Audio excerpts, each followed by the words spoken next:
Hi friends, అందరికీ నమస్తే. మన దేశం ప్రాచీన కాలం నుండి ఆయుర్వేద వైద్యానికి ఎంతో ప్రజాదరణ ఉన్నది. ఈ అల్లోపతి రాకముందుకు ఆయుర్వేదం అంటే దానికి సంబంధించినటువంటి వనమూలికలను ఉపయోగించి శాస్త్రీయ పద్ధతిలో మనకు రోగాల బారి నుండి జబ్బుల నుండి రక్షించుకొనుటకై ఉపయోగించేటువంటి వైద్య విధానాన్నే ఆయుర్వేద వైద్యం అని అంటాం. కొంతమంది ఏమంటారంటే మొదటగా నాటు వైద్యం అంటారు. నాటు వైద్యానికి ఆయుర్వేదానికి చాలా డిఫరెంట్ ఉంటుంది, గమనించాల్సినటువంటి అవసరం ఉన్నది. అయితే పూర్వకాలంలో చరకుడు చరక సంహిత అనే గ్రంథాన్ని రాసిండు.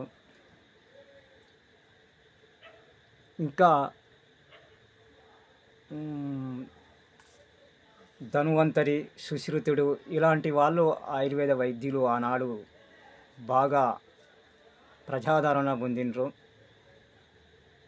కాబట్టి ఇది శరీరములో ఎలాంటి దుష్ప్రభావాలు లేకుండా చక్కని దీర్ఘకాలికమైనటువంటి ఫలితాలను ఇస్తుంది. కాబట్టి దీనిని మనం ఇంట్లో ఉన్నటువంటి వస్తువులతోని మనకు కనిపించేటువంటి విలువైనటువంటి మొక్కల నుండి మనం దీనిని తయారు చేసుకొని చక్కగా ఉపయోగించుకొని మన ఆరోగ్యాన్ని మంచిగా కాపాడుకోవచ్చు. అలాంటి కోవలోనే కొంతమంది అంటే చాలా అజీర్తి వస్తుంటుంది. అజీర్తి అనేది అజీర్తి అంటే మనం తిన్నటువంటి ఆహారం జీర్ణం కాకపోవడం. కాబట్టి జీర్ణము కాకపోతే ఎలాంటి సమస్యలు వస్తాయి అనే దానిని మీ ముందుకు ఇప్పుడు నేను అందిస్తున్నాను. ఎలాంటి సమస్యలు వస్తాయి జీర్ణం కాకపోతే? కడుపు ఉబ్బరం, పులిత్రేన్పులు వస్తుంటాయి, నోటిలో నీరు ఊరుతుంటుంది, ఇలాంటి లక్షణాలు ఉంటాయి. కాబట్టి ఇలాంటి లక్షణాలు వచ్చినప్పుడు మనం ఏం చేయాలి? కాబట్టి మనం జాగ్రత్తగా మన మార్పులను గమనిస్తూ ఉండాలి. నిన్న ఈరోజు తిన్నటువంటి ఆహారంలో ఏమైనా తేడాలు ఉన్నాయా? అలాంటి దానిని మనం గమనిస్తూ ఉంటే మనకు తెలియవస్తుంది.